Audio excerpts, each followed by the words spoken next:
Evelyn Hart stood behind the counter of her aunt's bakery, her hands dusted in flour, her braid trailing down the back of her worn apron. The scent of cinnamon rolls mingled with the cool morning air of tiny Red Willow, Montana.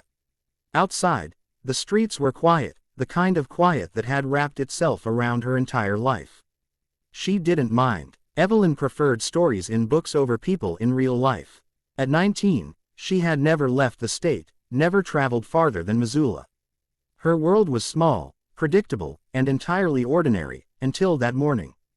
A courier in a sharp black suit pushed open the bakery door, bringing in a gust of wind and the scent of expensive leather. He asked for her by name. Evelyn blinked, confused, wiping her hands on her apron. "I'm Evelyn," she said slowly. He handed her a sealed envelope on heavy paper, the return address printed with the name of a law firm she didn't recognize. She stared at it as though it were a ghost. After he left, she opened it with trembling fingers. The letter inside changed everything. Greater than, "Dear Miss Evelyn Hart, we regret to inform you of the passing of your grandfather, Reginald Ashcroft. Though estranged from your mother, he has named you his sole heir. You are now the legal beneficiary of the Ashcroft estate, totaling approximately $120 million. Evelyn stared at the words until they blurred. Her breath caught in her throat. Her heart thudded in her ears. Her grandfather. Her mother had never mentioned a father. Only silence and sadness when Evelyn asked. Her hands began to shake. A week later, Evelyn sat in a glossy black town car, watching fields give way to skylines. New York City loomed in the distance like another planet. When she stepped out in front of the Ashcroft Hotel, she felt like an imposter wearing someone else's clothes. But everything was hers now. The hotel, the penthouses, the paintings, the millions. Her name was on documents, on plaques, in headlines. Still, it all felt distant, like a story she'd heard once as a child. The law office was cold and marble white, with floor-to-ceiling windows that stared out over the city. Mr. Bexley, the executor, looked like he'd been carved from the same stone as the building. He didn't smile when she entered. "You've read the terms?" he asked, not unkindly. Evelyn nodded, her voice barely above a whisper. "But I don't understand. The marriage clause." He folded his hands. "Your grandfather's will states you must marry a man of his choosing within 30 days of his death. Otherwise, the full estate will revert to the Ashcroft Foundation." Evelyn blinked, horrified. "That's insane. Who would do that?" "Your grandfather had a vision. He believed in alliances, in bloodlines. He named a candidate, Damian Blackwell." He handed her a photo. The man was imposing. A businessman, clearly, dressed in a tailored charcoal suit, one hand in his pocket, the other holding a glass of something dark. His expression was unreadable, handsome, but hard. "He's not a stranger to the family," Bexley added. "He and your grandfather had a long-standing relationship. Mr. Blackwell has agreed to the arrangement." Evelyn's voice rose. "But I haven't." "No," Bexley said calmly, "but if you refuse, the estate is forfeit." The room felt colder than before. She stared down at the photograph again, and felt as if she'd stepped into someone else's nightmare. 2 days later, she met Damian Blackwell in the hotel's private lounge. He sat at the window, the city lights behind him like stars.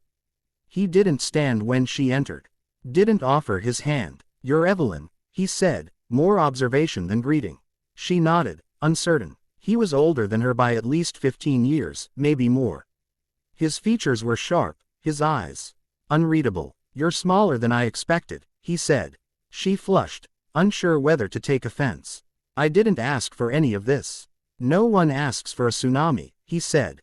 "But when it comes, you either swim or drown." He pushed a folder across the table.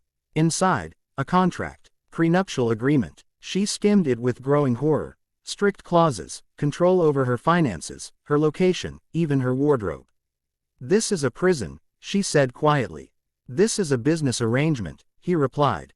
"You smile at galas. Say nothing to the press.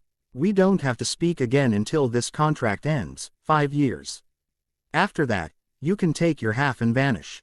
Or stay. I don't care." "Why are you doing this?" she asked. He didn't answer. She signed the paper 2 nights later. Her aunt's bakery was behind on rent. Her cousin's tuition overdue. There was no other option. The wedding was a spectacle. Evelyn barely recognized herself in the mirror. A $30,000 dress. A cathedral filled with strangers. Cameras flashing like lightning. She walked down the aisle with trembling knees, her eyes locked on Damien, who stood at the altar like a statue carved of ice. He didn't smile. When the officiant said, "You may kiss the bride," he leaned forward, brushed her cheek with the faintest touch, and turned away. The reception was more like a hostile corporate event. He didn't speak to her once. That night, in their penthouse, he poured a drink and gestured toward a hallway. "Your room is down there. I have a meeting at 6. Don't touch anything." She stood there for a long moment, heart hammering, a knot in her throat. But she said nothing. She walked down the hall into a cold, impersonal guest room and lay awake, staring at the ceiling. By the second night, curiosity got the better of her.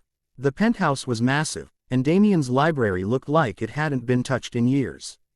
While exploring, she noticed something odd, a line in the wall where one of the shelves was slightly off-center. She pushed, and it gave a little. A keyhole. She found the key in Damien's desk, tucked beneath the ledger. When she turned it, the panel swung open. Behind it, a hidden room, small, quiet, filled with papers, photographs, files. Evelyn's breath caught in her throat. Her mother's face stared back at her from a black and white photo. She looked no older than Evelyn now. There were newspaper clippings, records of arguments between Reginald Ashcroft and his daughter, Evelyn's mother. Words jumped out at her: embezzlement, disgrace, disinheritance. And then, handwritten notes. Her grandfather's writing. One line repeated again and again. The truth must never be found. Evelyn took photos of everything. Her hands shook. When Damien came home that night, she was waiting in the library. He saw the papers, the photos. His expression darkened. Slowly, he set down his coat and poured a drink. "You've been somewhere you shouldn't." She stared at him. "You knew my mother. You knew what happened to her." "I did," he said. "And you let them ruin her." He didn't reply. She was accused of stealing, but she didn't, did she? "No," he said quietly. "Your grandfather needed someone to blame. Someone to sacrifice." Evelyn's chest tightened. "He told me to keep quiet," Damien continued. "In exchange for a seat at the table. Control. But I hated him for what he did. I agreed to marry you not because I needed the money, but because I thought if I was inside the estate, I could undo the damage. Keep the truth buried until I knew what to do." "You used me," she whispered. "Yes," he said, "but it wasn't supposed to matter. You were just a name. A girl." But then, he looked at her for the first time with something close to vulnerability. "Then you looked at me like I was more than what I've become." She said nothing, turned and walked away. That night, Evelyn didn't sleep. She stared out the window at the glittering skyline and thought about her mother. About the bakery. About a man who had inherited cruelty and wore it like a second skin. In the morning, she found Damien in the kitchen, his sleeves rolled, staring into a cup of black coffee. "I'm staying," she said. He looked up, startled. "Not for you," she said. "And not for the money. But because this estate is mine now. And I'm going to fix what your world broke." A long silence. "Then I'll follow your lead," he said quietly. 5 years later, Evelyn Hart Blackwell stood in front of a crowd, cutting the ribbon on a new scholarship fund in her mother's name. The Ashcroft Foundation had changed. It served the people her grandfather ignored. It built schools, funded shelters, supported women in business. And Damien, he still walked beside her. Still kept his distance in public. But when the doors closed, his hand found hers. Their wedding night had been silent. But their 5th anniversary was full of laughter. And a kiss that meant something real.